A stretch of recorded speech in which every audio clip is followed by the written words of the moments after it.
What? How much do you weigh? You never ask a football YouTuber those kind of questions. Are we live? Yeah. Yes. Why? Well, first, I will answer, but why do you want to know? What are you, like a $150, $153? No, I was not- just not wondering 53. because like the weight correlation has a lot to do with how many pull-ups you can do. So I was just seeing. Oh, I've been doing a lot of pull-ups lately. I cannot do pull-ups. I mean, This is Gristle, Scooter. 150.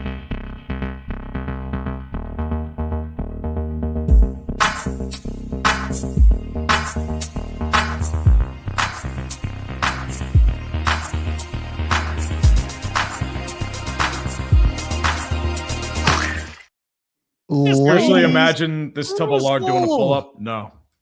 Also, And what are you now? gentlemen, Because now I'm just curious. You like 150, Perna? No, I'm probably like 148. I'd give you about 150. Yeah, I That's fluctuate. I'd probably say 8 pounds. I He's could like, be. no, I am not a $153. Yeah. I'm like a $148. Like it's the furthest thing from the truth. Listen, Cam- at that weight, camera adds 5 about 5 pounds pounds. is a big deal. That's ladies and water weight. gentlemen, John Harbaugh is in for the New York Giants. Somebody's The losing Packers today. Are Oh my out of the God, playoffs. He's losing The today. Steelers are out Somebody's of been the waiting for playoffs. this man. One person remains as we get an immediate $500 donation. My goodness. Not me. Let's start with the biggest Is that for me? letdown. I think the- so. It says Green Bay Packers fans. Aw, it's, damn it. It's an indictment Oh, right no, there. this is 500. Despite having a reputation as one of the best and most loyal fan bases, Packers fans are arrogant snobs, not a generalization at all. Can't do wrong.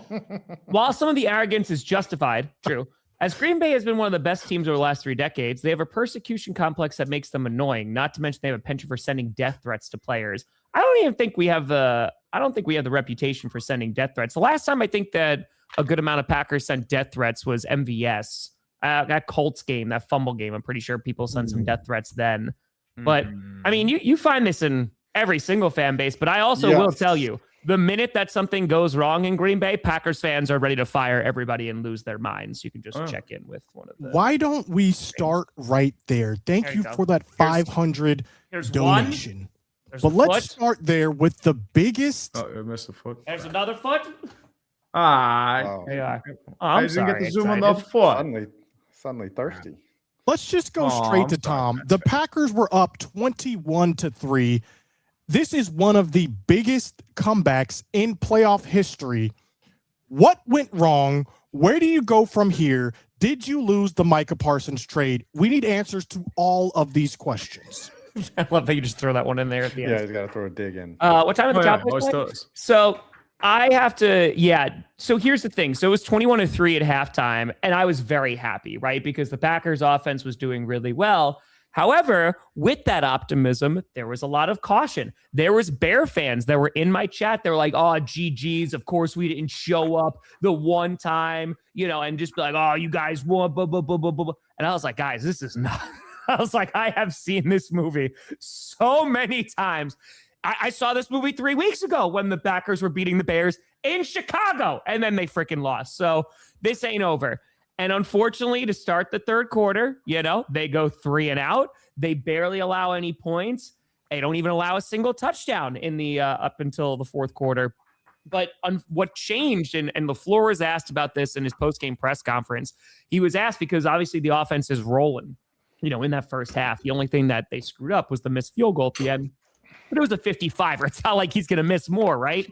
So then in the third quarter, the Bears increased their pressure, right? The Packers could not run the ball.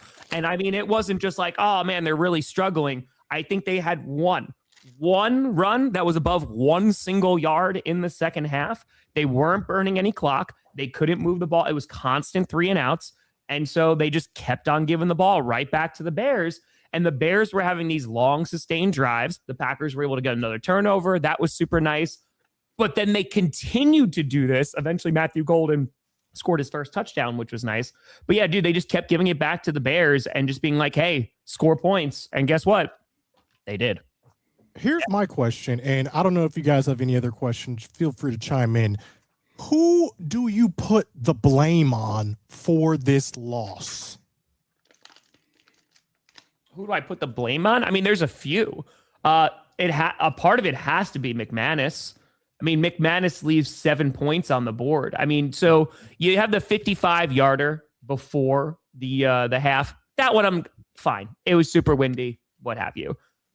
But then for you to go down the field, and it's like that second to last series where they got super aggressive and like they didn't take any time off the clock, like whatsoever.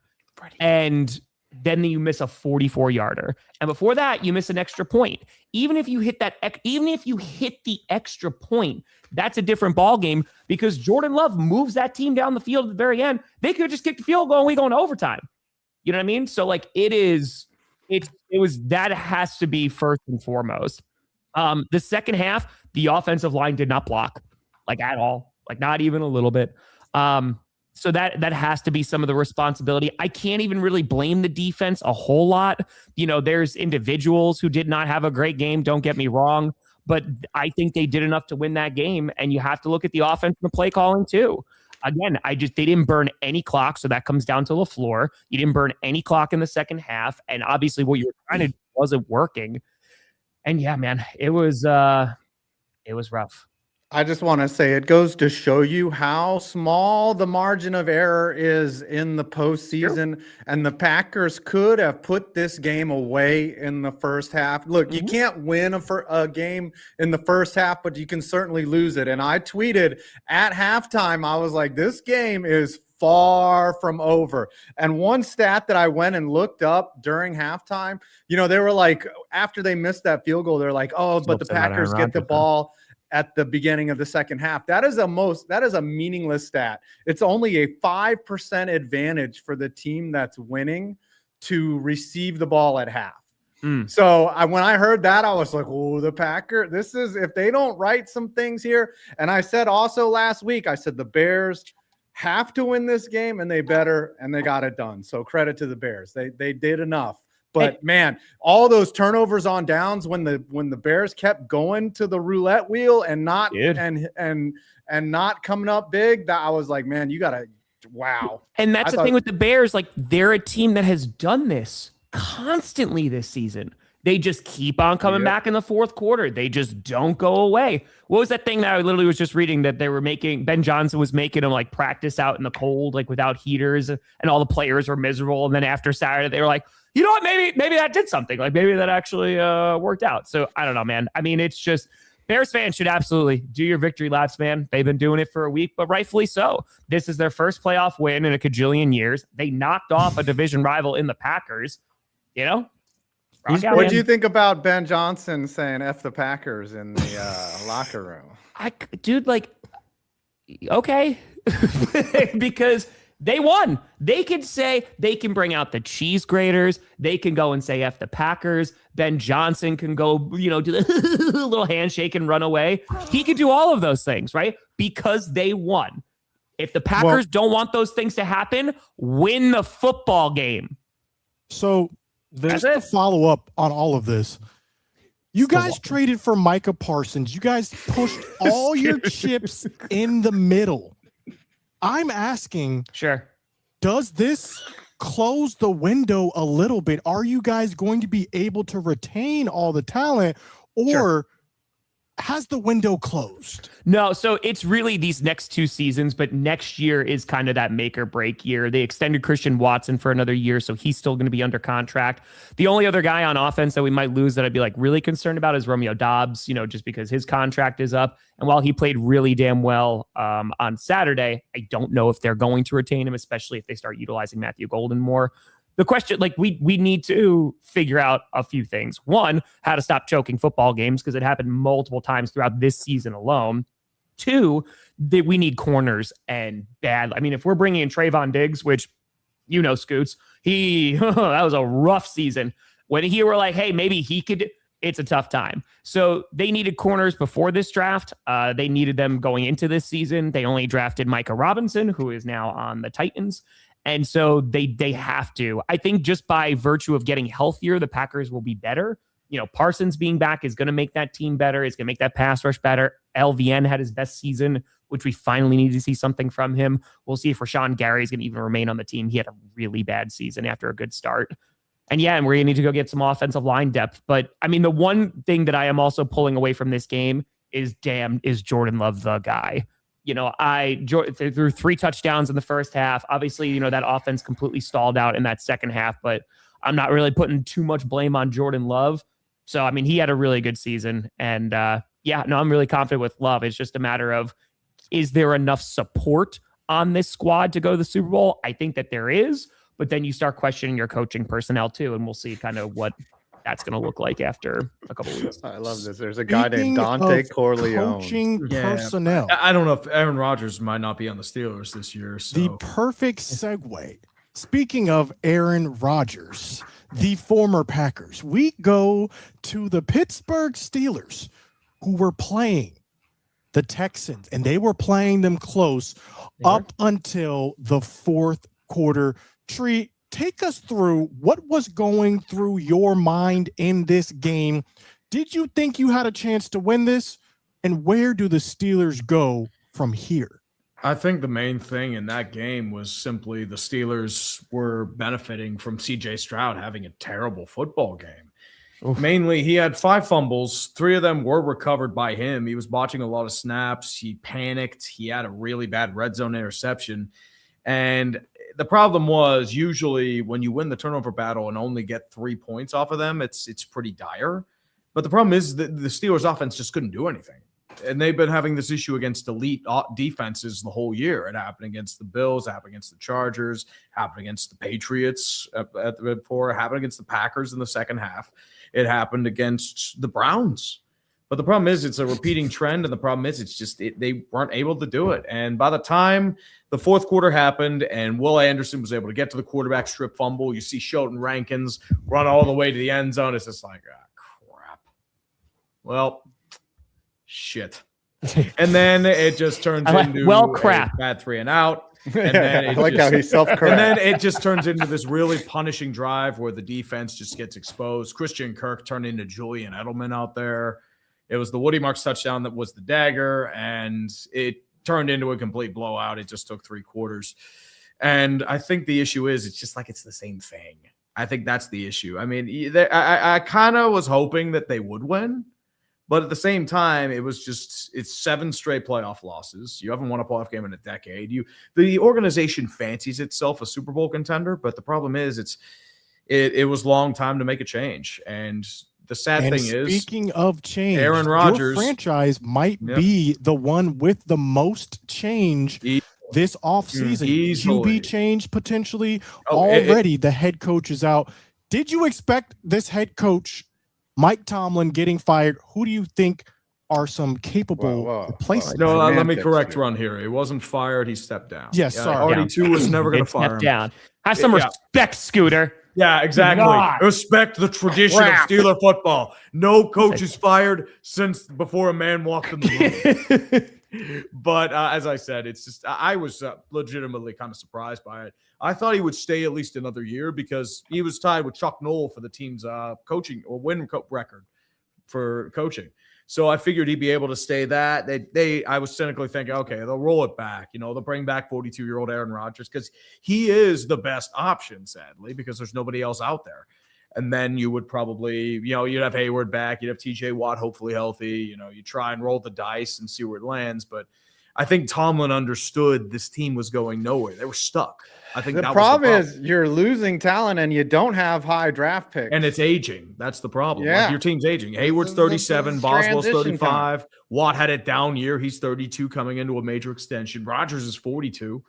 I mean, he had flashes of that old glory. Who do you want to be the next head coach, and who do you want to be starting at quarterback next year? I know for certain it's not going to be Aaron Rodgers. He was there for Tomlin, and they pretty much said like he's gone. And honestly, I don't know if he was kind of like a Russell Wilson type, low end starter. He showed flashes of his old glory, but he was very up and down, and against really big teams, he just couldn't get it done. Partially because there wasn't much separation between receivers and corners, but there was also just. Who do you want to be QB1 of the Steelers next year, week 1? I don't know, scared? man. I mean, well, Steelers here's the fans thing. wanted this change. I They've mean, been we've begging for a needed it. change. We've needed it for a long time. Now dude. it's here. You And don't we have are to going to go for be. QB. We're going to be really bad. I think it's not like a situation where I'm just sitting there like, oh, we're going to, go to the Super Bowl now without Tomlin. Are people celebrating this? I'm like, no. Honestly, I'm not happy or sad or angry that he's gone. It's just like, it's a relief. It's kind of like, you're a caretaker taking care of someone who's been sick for a very long time. You try to keep them alive, but the problem is it's just like, it's not working. And it's just like, you're still stuck in that same cycle. You can't break out of it. So that's what I said to my dad when he was sick. I was like, Dad, it's not working. Okay. You're just going to pretty much. Yeah. Well, I mean, as I said, QB1 may not be on the Steelers team right now. I mean, it may be Mason Rudolph as a stopgap. Will Howard, right? I mean, like, they're probably going to give him a shot. Here's your sandwich. It's called the Danger Witch, and it's danger. He's available. Yeah. He's available, but here's what I'm street. thinking. Packers or Cowboys? We got to complete the clickbait cycle here, my friends. No. Yes. Russ would be a great backup for Dak. Brian Flores Great did backup. interview for the Steelers head coach position. We'll see how that plays There are out. a What couple we others do too, already know, though, Yeah, Shula, Anthony Weaver, Shieldhouse from the Rams. I think Grant Udinski's one that they may be looking at. He's a local Pennsylvania boy. The cynical part of me is hoping they don't bring in like a Mike McCarthy or an Arthur Smith. It would just be a retread and a lateral. You need a guy for 20 years. Yes, That's exactly. how the You need a Steelers guy do for things. 20 years. So we Mike will see McDaniel. how 20 that years. plays out. Would Flores excite you? Would Brian Flores excite and you? Sala, like I like them as coaches. The question Yeah. is, I don't know if the Steelers want to go that route. I think they've always gone with a young, unproven defensive coordinator. That's been their hire for the last Sala and Rodgers The together. whole 2 times they've had to do it. Three. Yeah, so real quick, Darnold, left practice with a side injury. He said when he was throwing, he felt like something in his side, but they said that he should be playing, that the chances of him not playing are next to 0. So that is good, but something to keep an eye on today. Also, something to keep punch an him in eye the on. side if you're the defender. Just John figure out what Harbaugh. side it is. Oh, Dude, he's interviewing with the Lions, Arthur Smith. Yeah.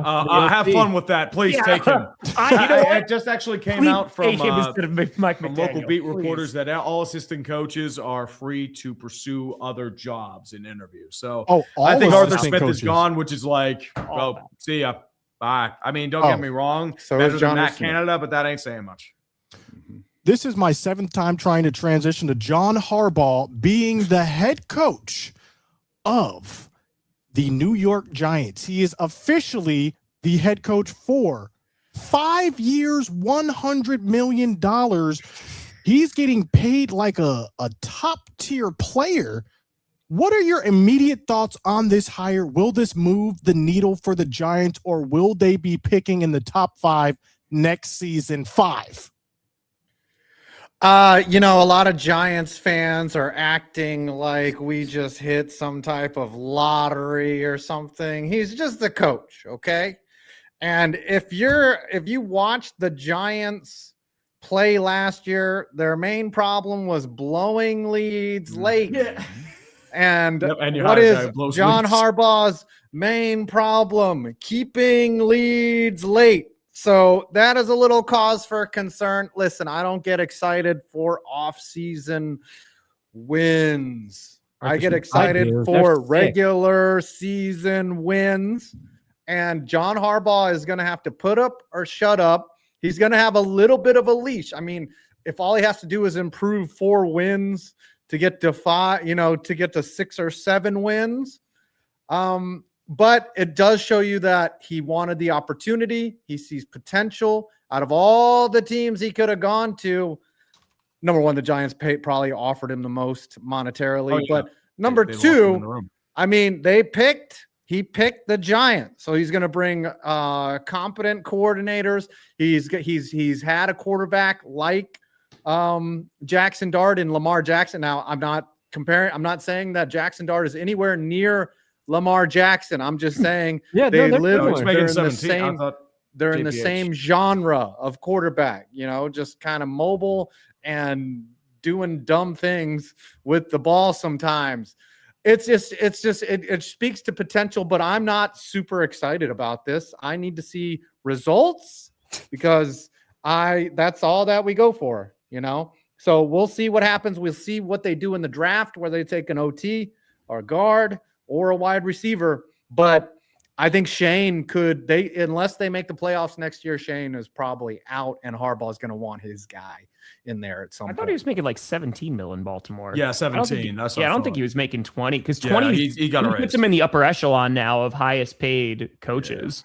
20 I is mean, a lot. He's not worth 20 million. I think As a there's- fellow NFC East fan, I will say this hire does not scare me one bit. But what if he beats the Cowboys? John look. Harbaugh is one step and barely a step above Mike McCarthy. That If part we're is, I agree being with you. honest right here.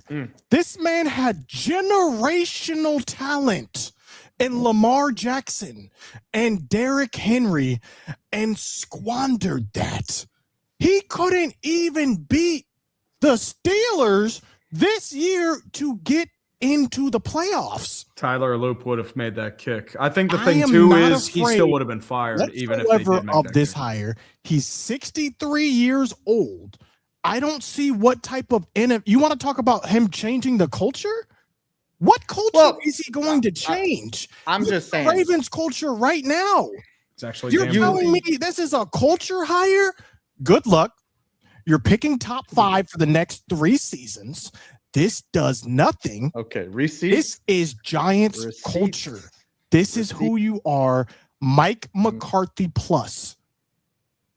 Mike Well, McCarthy I won, mean, like, the thought 12 is you're games hoping to this year? see like what Sean He Payton did win a or whole bunch Andy of Reid games, but he never got Did it you done. have like multiple winning seasons with We Mike had 3 McCarthy? 12-5 seasons. We Yeah. did have 3 12-5 seasons. I think I think it's a good hire for the Giants. I don't know if it's like a unanimous slam dunk hire, and there's some valid points in there of underachieving with some insane talent with Lamar and Derrick Henry.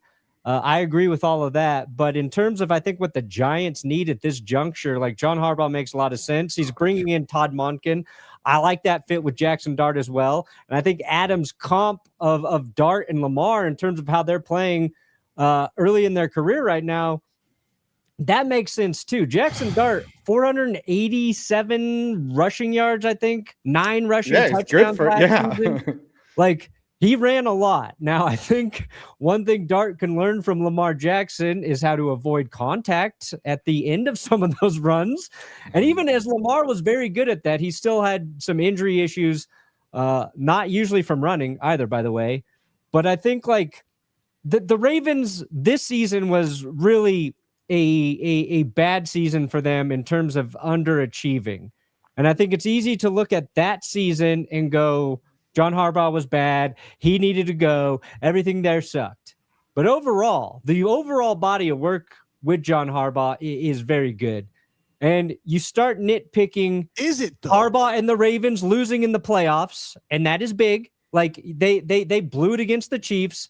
They fumbled the game away against the Bills. Now, that Bills game, are you like, you know what? Mark Andrews not holding on to that ball? That was John Harbaugh's fault. It was. John Harbaugh was like, you know what, Mark, go ahead and don't catch this pass, and we'll see if we can still pull it off. You're I don't speaking think of that's how it body of works. work. Also, the Giants have been terrible. So if Harbaugh gets them into the postseason in 2 to 3 years and they get their asses kicked, they will happily take that scenario and then really complain about Harbaugh as a choke artist in the postseason 4 and 5 years from now. Yeah, I mean it's frustrating watching your team be eliminated before in mid-October. Yeah. So, Dude, last year I was so happy to have the Buffalo Bills just beat the pants off the Broncos in the playoffs. I'm like, hey, We got back here. Yeah, Coming off they're like a 5-win season. Yeah. Yeah, I mean, Listen, once you my get only back, thing it's is, different, if though. we're talking about body of work and we limit that to just the body of work with Lamar Jackson, with the comps that the Giants have, I would say it has been an unsuccessful tenure. You have to go outside It of was that every story. Cowboys coach for the last 35 years then. 35 Or 30 years, right? Not winning. Not Yeah, winning sure. the Super Bowl is one metric. Not winning the Super Harbaugh Bowl does is have a the Super Bowl. only metric that counts. Harbaugh got a Super Bowl. So then Harbaugh got one. Flacco, And which if is you maybe look, but if we're limiting that to craziest the thing. player that the Giants have, that we're comping to Lamar Jackson, He won it with Joe Flacco, though. yeah. that's what I'm saying. I would say he did not literal win it statue. with the mobile Jaxson quarterback Dart is who the somewhere between Giants have. Flacco and Lamar. I think that in terms of what Oh, he is Harbaugh white. brings, what you're excited about is like a couple things. So one, when you had Bisciotti, who was out there, I don't know if you guys saw that Yeah, I entire did press see conference now, right? First of all, Harbaugh, as soon as he got fired, he was the belle of the ball, right? Like The he was belle. like, oh, now everyone wants to go and try and get Harbaugh. So he had his pick of whatever team he wanted to go to, right? So like he could have gone to the Falcons, he could have gone to the Dolphins, what have you. And I think him picking the Giants as a 62, 63-year-old man, 63. this might be one of his final coaching tenures, right? And Yeah. I don't think that he wants to go out, with a losing squad. So I think him having some faith in the Giants would give me a little optimism if I was a fan of the Giants. On top of that, similar, they will get it better just getting healthier, like actually getting Skattebo back and getting Nabers back. Like that offense is going to be better. I think what he brings is just consistency there because the Giants haven't had consistency in that position for a while, right? Or Like, they had- experience. Or a guy that actually has put. Also, Tom, though, $20 million. I would probably. No, it's a lot of there's money, A man. lot Like- of things I would do for $20 million. I'd be It's like, whoa, a dude. lot of money. All I think right. it's just you Not in now New York, have. We're talking about Mike McCarthy potentially going to the Titans, right? The Titans are a franchise that could use that foundation. Yeah, That they whether or not Mike McCarthy is going to be there in 5 years is kind of irrelevant. It's more of can they build a foundation that now whoever comes in next could actually build upon. And even when he was with the Cowboys, they had multiple 12-win seasons. So I do think that Harbaugh is at least going to provide that foundation. I don't know. I think it's a good hire for what the Giants need because now they're finally going to get some consistency. And now you see if those young players can blossom into really good NFL My big offensive question teams. also is who's the DC is going to be because the Sure. Giants If- really, if- they're if- going. Go If ahead. it's Zach Orr, run for the hills, dude. Yeah, I don't think they're going to bring in Zach Orr. No, but You never I- know. Harbaugh defended Zach Orr for a long time. Like that was a lot of his issue in Baltimore too. He kept stubborn with a lot of key issues. Like Zach Orr was a terrible defensive coordinator. They gave up some of the most passing yards in the NFL. He kept with Daniel Fa'alele, even though he was absolutely terrible. He was getting mogged by the likes of Brandon Eccles, which is saying something. And unless he gets rid of that, I mean, there's going to be a lot of frustration there. I mean, I'm not saying this to be a hater. I'm saying this because I had a front row seat to watching John Harbaugh and his shortcomings in Baltimore. I think he will raise the Giants' floor, but I don't know if it's going to be by a whole lot of much. That's the problem. He might get you 6 or 7 wins, but that's it. I don't want to be in a scenario where I'm like, man, Stefanski could have because what Stefanski did in Cleveland is just unprecedented and unheard of. He got Cleveland to a playoff win. So if he could have done that, I mean, Harbaugh has always had talent in Baltimore, always. And that's why I thought, initially when it was Stefanski versus Harbaugh, on paper, I think Stefanski to me has a little bit of edge. Even though he hasn't won a Super Bowl, Stefanski's going to make a team really happy because he's proven he can succeed in any environment. An absolute dolt as an owner. The worst environment. He can succeed. Well, maybe the Jets, but the second worst. Bisciotti was even saying that. He's just like, if I wind up hiring a coach who has a losing record, you can't, all of you in this room are going to give me crap. But sometimes you have really good coaches go into some really bad positions with some really bad teams and just grind their teeth. I do think Stefanski would be a nice fit, for a Cardinals squad or a Titans squad. you know, and or again, even like, Baltimore. I mean, Baltimore's an appealing job. You have a Very much two-time so. MVP Oh, yeah. under center, Honestly, and Derrick Henry, with maybe 1 or 2 good years. Baltimore is an attractive job. You know, I think Jesse I would Minter love goes to see there. a He's the Mike connection with Jim. Minter looks good. at Yes. Baltimore. If Mike McCarthy got into Baltimore, I think we would be seeing the most insane play calls. Plus, that also limits him from joining the Eagles. There were some reports that the New York Giants were looking at Jim Leonard for their defensive coordinator, Yes. the same person who the Cowboys have on their short list right now for DC. Brandon, can you shed any light on Jim Leonard? Would this be a good hire for either of our teams? No, this would be a terrible hire. I don't think anybody should offer him a job at all. And we'll just keep him in Denver to replace Vance Joseph when Vance Joseph gets a head coaching job. Ooh, do you think Vance that is- Joseph? Yeah, Jim gets a Leonard head sucks. I would not coaching- even. I would cancel the interview. Cancel it. The Packers tried to hire him as their defensive coordinator before Halfley. Yeah. No, I think he's another hot. Like the Broncos are in a weird cycle of like all of the coordinators and position coaches, like they're getting a lot of looks. It's Leonard, it's Vance Joseph, and it's Davis Webb, our quarterbacks coach. That's three Yeah, He's guys gone. that Denver, is probably going to have to replace. So yeah, I'm sure Jim Leonard would be great.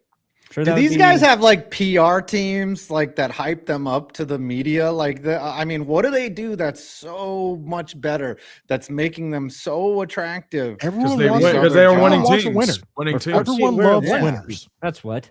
We're a one seed. So before we preview some of these We're a playoff one games in seed the divisional with Bo round, Nix. And let's not everybody rank- thinks he's great. I do. I love you, Bo.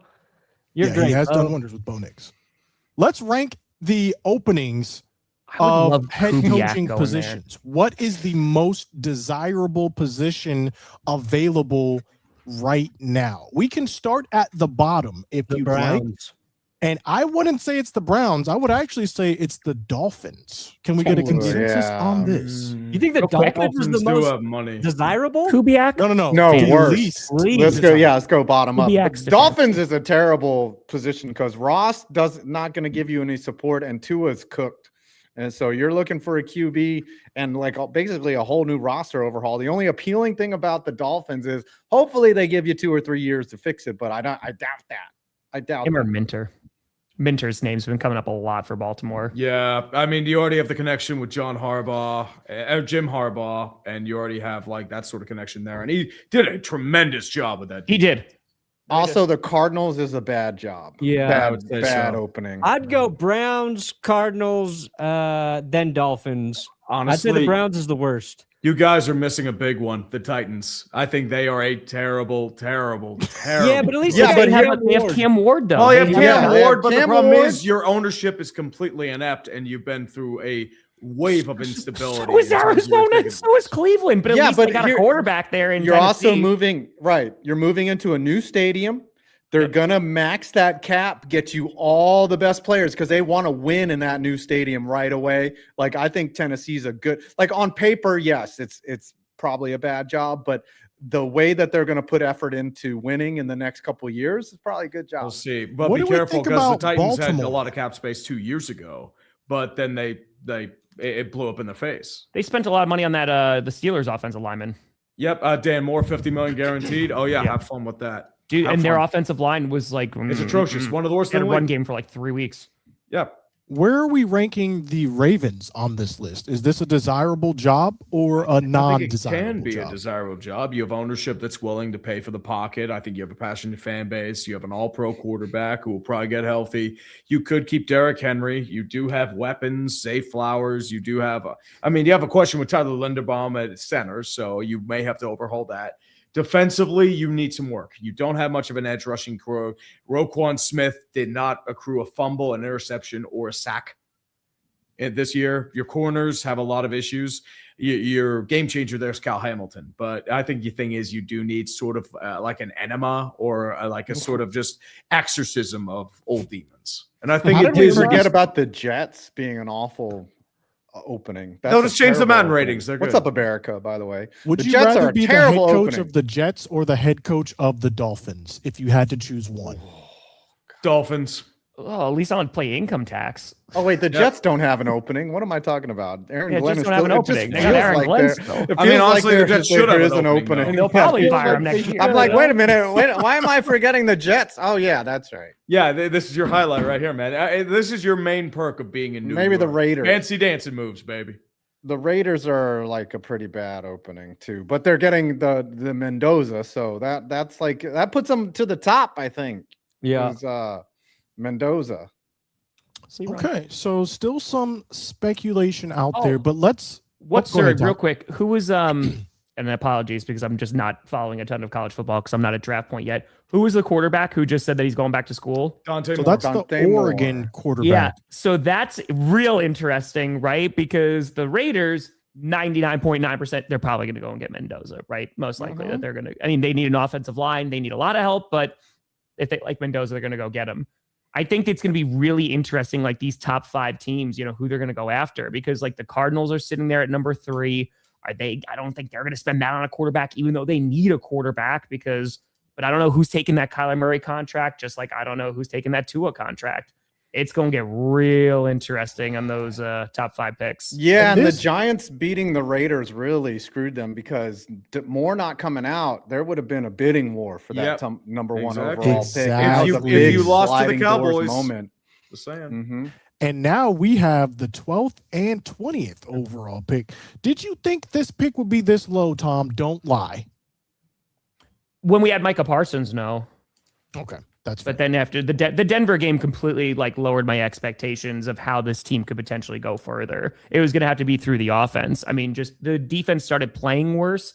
But then after Denver, I mean, you lost Parsons. Zach Tom didn't play another freaking down. You know, it's that's tough, man.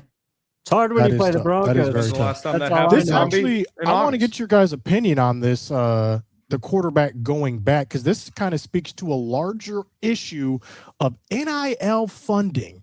Some people said it was really pointless for this quarterback to go back to school knowing that you would get picked number 2 minimum, and then you could get to the second contract quicker.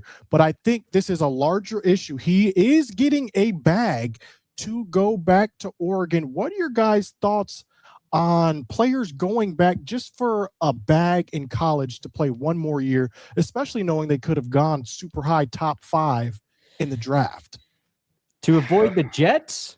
I Yeah, I think mean, there's you're enough. I would've- I mean, Jets He and should've done Browns. for $30.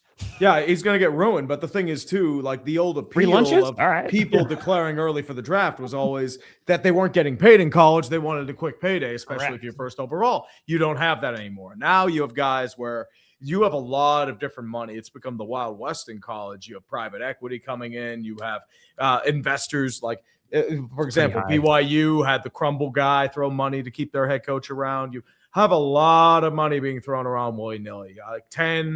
Like 8-digit or 8-figure NIL like budgets. You have a lot of things happening there. So I think the thing is, this is going to become more common. And Yeah, I they think don't have to just- It's all coming upstream because nowadays nobody's really developing in college. Now with the NIL, they're just looking for playing time and money. So They don't have to disclose how much they make. No, right? I mean, That's it comes private. out like So they could be randomly, but making like, $10 million. oh yeah, to be Dante back Moore's in probably college. making $10 million. Who would to have $10 million while walking around Oregon's campus? Like you're a big man on But you gotta campus, and then you think, go to buy so many freaking New umbrellas Jersey as and a live in a quarterback, one your bedroom goal in is six years, to seven. make it as a There were your quarterback. Love Your goal at the is to same make time, it we to were the just second contract. You're trying to make it to the second contract as fast as possible. There's no if you're a guarantee of quarterback. that. There's no guarantee of that. Yeah. That is true. Take the the Jets money. don't have cheerleaders. I Oregon think does. like it though, like there probably needs to be some serious regulation of it in terms of how it's distributed. But I think for athletes to be able to, because they can't choose where they go, they can't choose where they're drafted, and there are teams that you, as a player, you do not want to be drafted to. Mhm. And I think Devontae Adams kind of hinted about how bad things are for the Jets this week when their pregame interview that they aired before the playoff game. Like Devontae Adams is talking about telling the other guys in the locker room. He's been at a few places. Yeah. And The Raiders. if his advice is to never leave the Rams. Like, that's a place he's like, much. don't The leave grass here. ain't greener. Here's the thing. leave He had to learn that by moving from Green Bay to the Like, Raiders. He don't go wanted to play play with with your his friends. college buddy Derek Carr, and he got Yeah. Josh McSnake oil. Don't Like go to he the knows what Jets. it's like. So Yeah. like if these college students who are at the top of their game collegiately can buy a year by, you know, getting paid and have maybe a better chance to not land in an organization they don't want to be with, like, I think they deserve that choice. But But then it is you the also Wild West, run and into the there's- risk of injury. And so then there's the whole other The risk is counterpoint. you're getting paid. Yeah. You got Yeah, paid. yeah. Remember that's that player from Miami? He was going to be a number 1 overall pick, or not an Sean overall pick, but Thomas. he was going to be a highly drafted wide receiver. Blew out his knee in the Cotton Bowl, and then he never played in the pros. So It there sucks. definitely is risk versus reward. But it's also like, this is talking to collegiate athletes, like, and then who have turned into NFL players. Like, there was such a push back before NIL money, like, to just go, as soon as you are eligible, Yes. go, because they're not making anything. No, Right? I Like, we remember- still had, sorry, Gentry. Remember Terrell Pryor back in the day? He Oh my sold like gosh. a couple $1,000s for some like tattoos and merchandise, and it ended up getting blamed from football. He got his coach fired, and it just turned into just a madness. They were always paying people under the table, but now it's public, and guess what? Bidding wars. Sorry, I didn't mean to bother you. You want to talk about guaranteed money. I mean, look at how many of these players who are also first rounders go into the NFL, and that's the only major contract that they get, right? Like, if you're in the first round, you're going to have your first contract like completely guaranteed, right? But after that, there are less and less guarantees. And so if you can go back to school and make a whole bunch of money and have generational wealth created for your family, man, what 19, 20-year-old is going to turn that down? You know what I mean? That's where, And not just that, what if you got injured in college during the time? Marcus Lattimore, big example, first round pick. His career was ruined. He just bounced around maybe for a year or two, didn't do anything. Willis McGahee, there was a huge thing about him 20 years ago. Frank Gore. I mean, they ended up having solid careers, made a lot of money, but there's still that fear in college too. You can get hurt.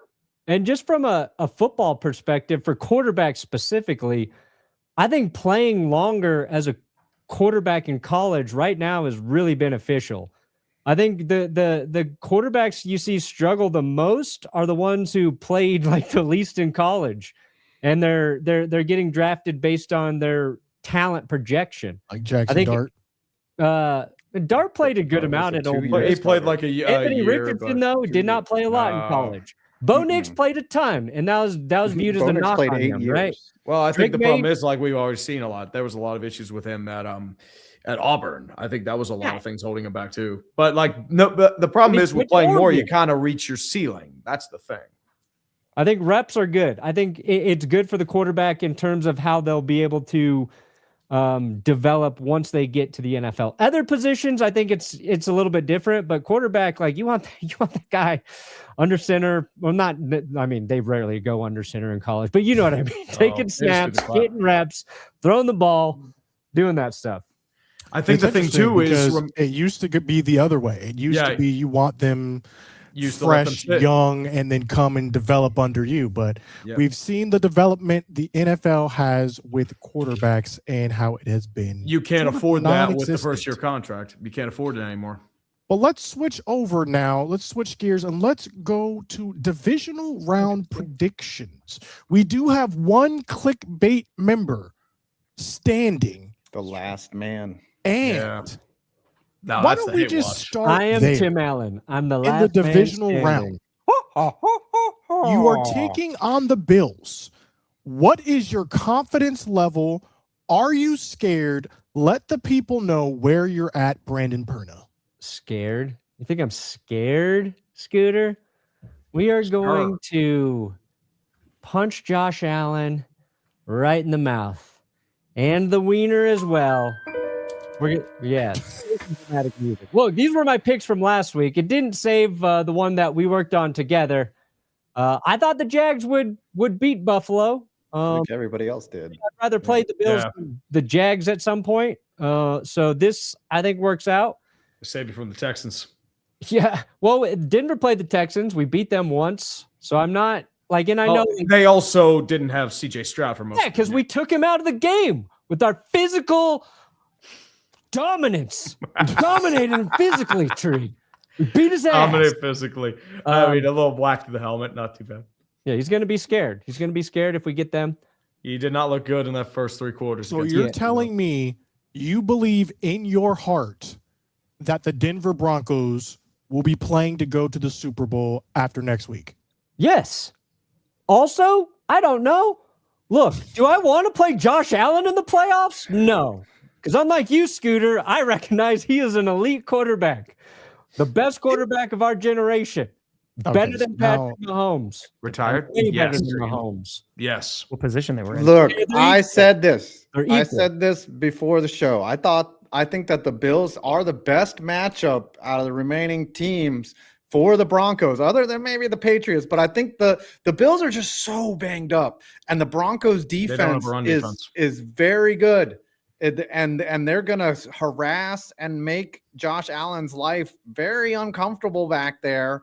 And I think this is a great matchup for the Broncos. Guess what honestly. we don't have? A run game. Yeah, they don't have a run game. The man. real question mark is Bo Nix. Like, is he Jaguars going had to a better do any scoring dumb offense than things? the Broncos The do. Broncos have been the Bears of the AFC. They somehow pull things out of their buttholes and they make things happen. So I think that they pull another another win out of their butthole and take this one home. But I'm not going to be upset if the Bills win because I'm going to laugh at you, Perna. But this is I like this matchup for the Broncos. Here's the thing. This is the stat that I was saving for the show, by the way. The EPA. Bo Nix is 1-8 versus winning teams that score more than 17 points. He's the So one do the Broncos we are going to think- give up 16. Do we think the Buffalo Bills will score more than 17 points in this game? Bo Nix has lost a lot of games against teams that scored a lot of points. Okay. Is that one win the freaking Packers? And that is the Packers. Yes. Ah, I was like, I'm pretty sure we scored more than 17 in that Yeah. game. I'd say that's a bit of a cherry-picked sort of stat. I mean, he scored a lot of points against the Cowboys. Against winning teams. Yeah, I know that. Scooter's but- like, don't be more than mistaken. Why did you say we were a winning team? Look, here's the thing about the Bills that I don't know and I don't understand about them. I don't think anybody believes this is the best version of the Bills that's been in the postseason so far. no. But we have seen them win games. All right. They did split the series with the Patriots, right? Like the Texans worked them, the Falcons worked them, but they have been a team that figures out ways to win. The Broncos are similar. The Broncos figure out ways to win, and I said it. it is ugly. It is ugly. Josh Allen is rare because he is one of the quarterbacks who performs very well when kept clean, and he performs very well when under pressure. I think he's the highest rated in both of those situations. The only way you actually stop you can't pressure Josh Allen. You have to sack him, and you have to sack him, and you have to sack him. And Denver has been very good at sacking quarterbacks all season long. So I'm hoping that trend continues.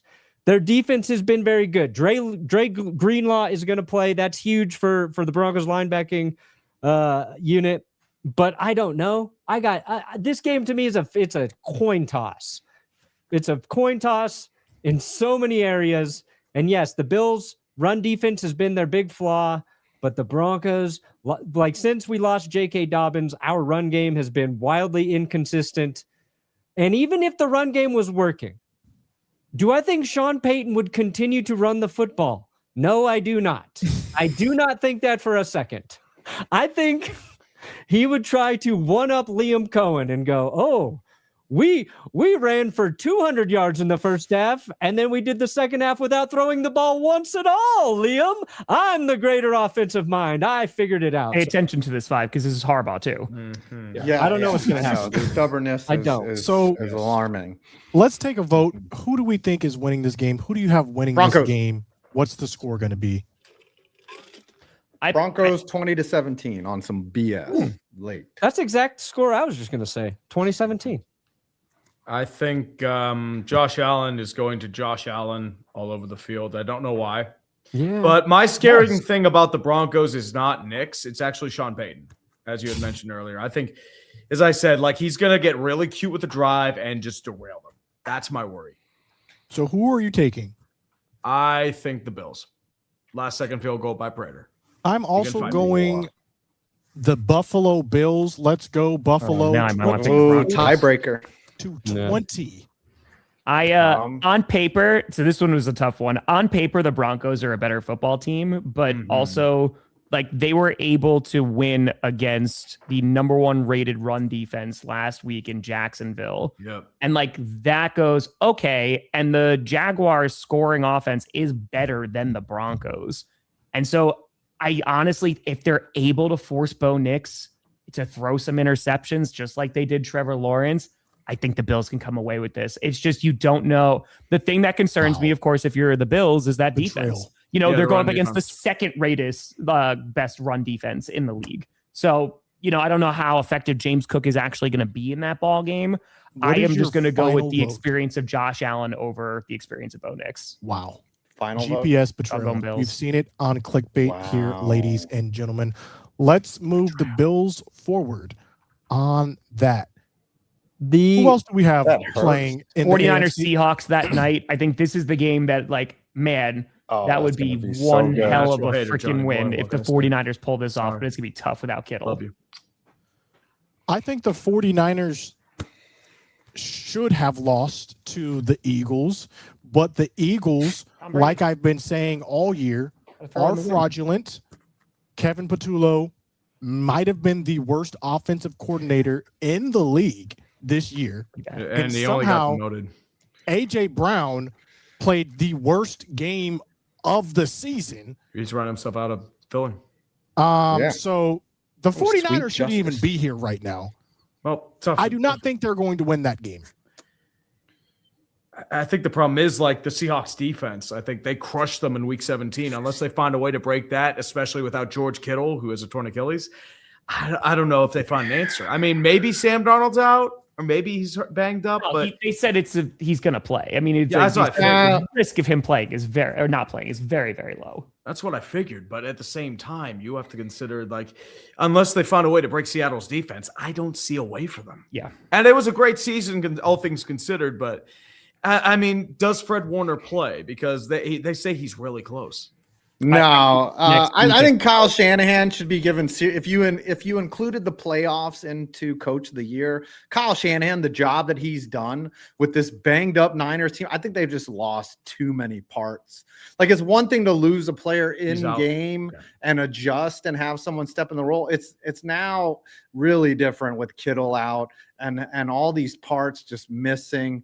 I think I like Seattle in this game. We're going to have to speed up our picks here. We're a little bit over time. Yeah. So let's Having move Trent the Williams Seahawks on, and then the final two games: Patriots, Texans, Bears, Rams. Who do you guys have? Real quick.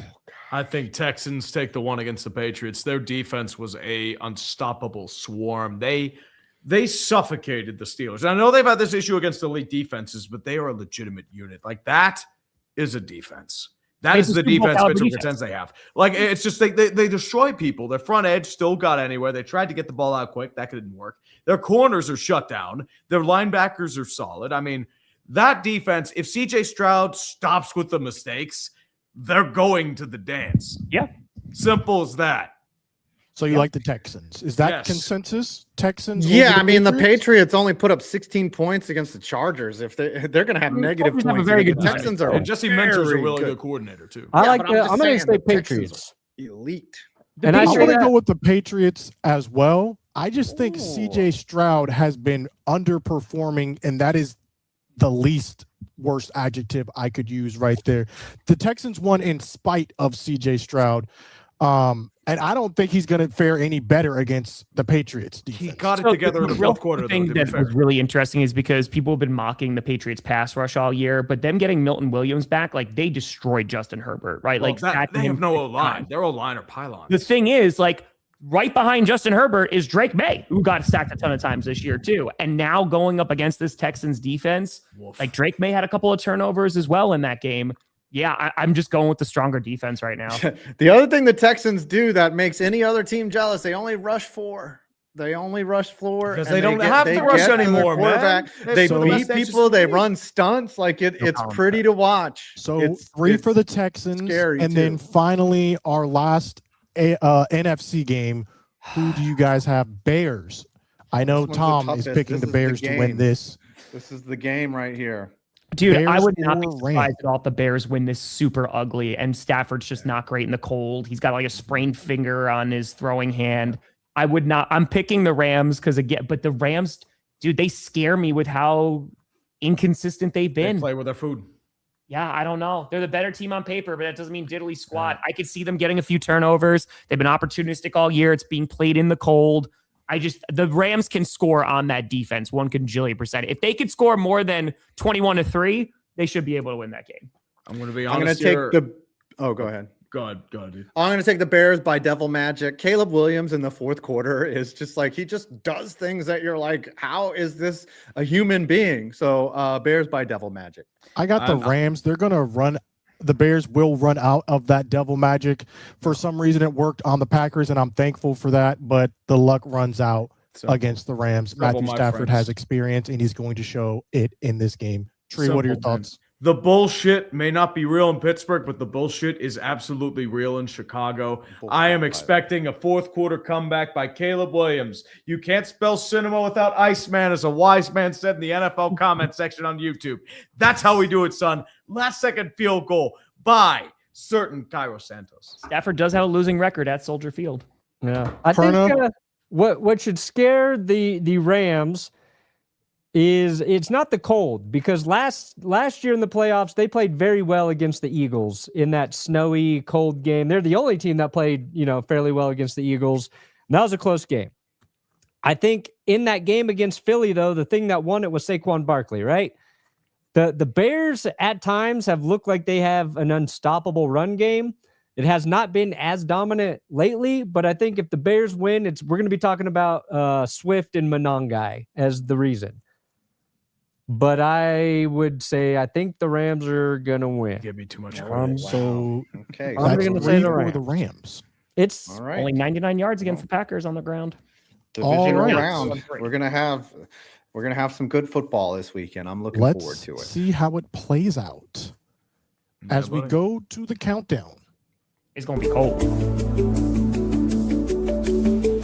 Cold and windy. Do we even need a countdown now? Y'all know who lost. Suffer, Tom, suffer. It's me. I lost again. It's me. Oh, Packers. Why couldn't you score another field goal or even an extra point? This offseason's gonna suck. That's beautiful, man. I got one for Tom.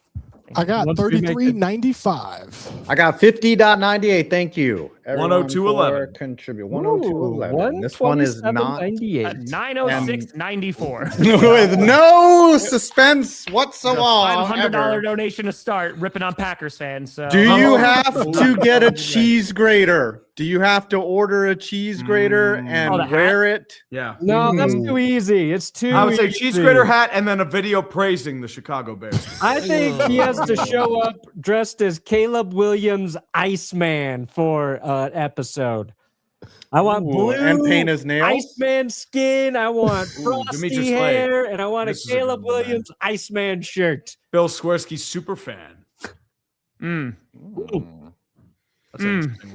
that is one too. Dressed as Ditka and do Ditka the entire time with the Bears. That'd be a lot of fun. I would do sweater. Entire time. I think that would you would do well with that. Okay. Yes. I can't believe we haven't Yes, let's do that. And All paint right. the Full nails, too, with the episode. Bears orange. You do it as Ditka, and that's not a terrible punishment, but also amazing. So you do have to have painted nails as Ditka. I like that. Yes, Orange painted nails. Orange and Orange black. nails.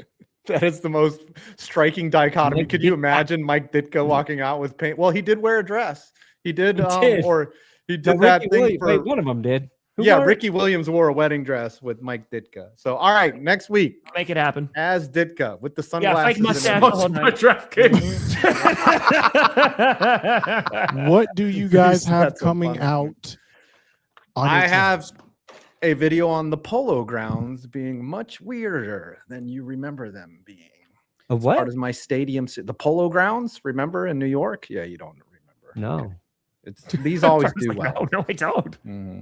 Okay, Mile High is on the list, by the way, of weird stadiums because Mile High was really weird. They had moving stands, like you could for baseball. It was super weird.